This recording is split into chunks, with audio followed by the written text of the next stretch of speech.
Good morning, students. Let us continue the chapter on superstitions by A.G. Gardner. Today it is going to be the concluding part, the last section of the essay on superstitions. He related everything that happened in nature to his own inexplicable existence, saw his fate in the clouds, his happiness or misery announced in the flight of birds, and referred every phenomena of life to the soothsayers and oracles. The author is talking about the person, the man of ancient times, the person, the man who was not educated. As he says, whatever happened in the nature, this man used to relate everything to his own existence. Saw his fate in the clouds, appearance of the clouds in the sky, a symbol of the fate there, referred every phenomena of life to the soothsayers and oracles.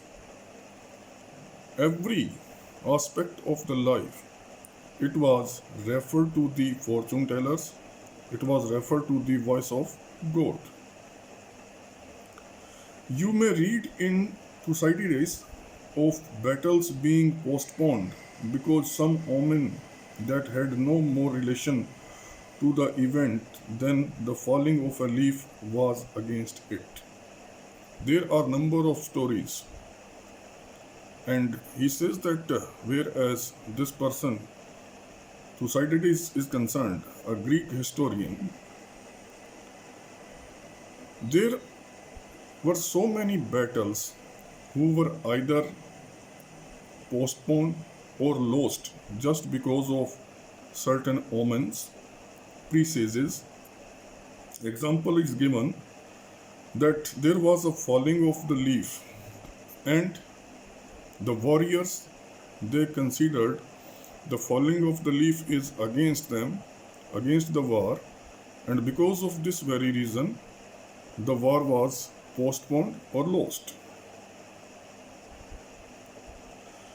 When Pompey was afraid that Romans would elect Cato as praetor, he shouted to the assembly that he heard thunder and got the whole election postponed. For the Romans would never transact business after it had thunder. Another example is given.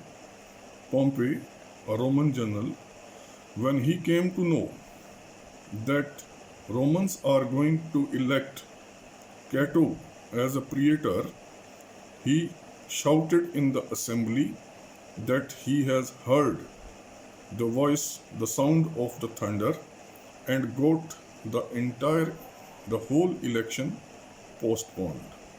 For because Romans would never transact business after it had thunder. Romans, they never continued any kind of work, any kind of business when, if suppose there is a thunder. Alexander surrounded himself with fortune tellers and took counsels with them as a modern ruler takes counsel with his ministers. Another example, Alexander the Great, he says that remained surrounded by the fortune tellers, and at every stage, at every time, he used to take advices from the fortune tellers, as in modern times a ruler takes advices, counsels with his ministers. Even so great a man as Caesar and so modern and enlightened a man as Cicero left their fate to the augurs and omens. Further continuing, he says, even great men like Caesar, even modern and educated person like Cicero, they also left their fate to the augurs or omens. Sometimes the omens were right and sometimes they were wrong, but whether right or wrong, they were equally meaningless. Sometimes such type of presages they prove to be right, sometimes they prove to be wrong, but the author says that whether they are right or whether they are wrong, whereas the life of a person is concerned, they are equally meaningless. Cicero lost his life by trusting to the wisdom of crows. Another example, Roman orator Cicero, he lost his life just because he trusted on the wisdom of the crows. When he was in flight from Antony and Caesar Augustus, he put to the sea and might have escaped. When he was he was running away from Antony and Caesar Augustus, he took a boat, he was there in the sea, he might have saved, escaped, but some crows chanced to circle around his vessel, and he took the circumstances to be unfavorable to his action, returned to the shore, and was murdered. As he was running away, he could be saved. What happened at that time?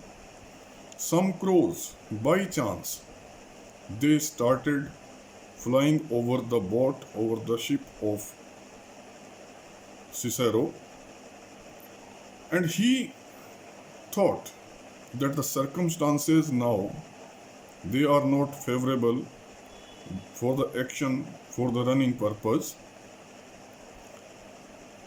Returned to shore, he came back to the bank, to the shore, and he was murdered.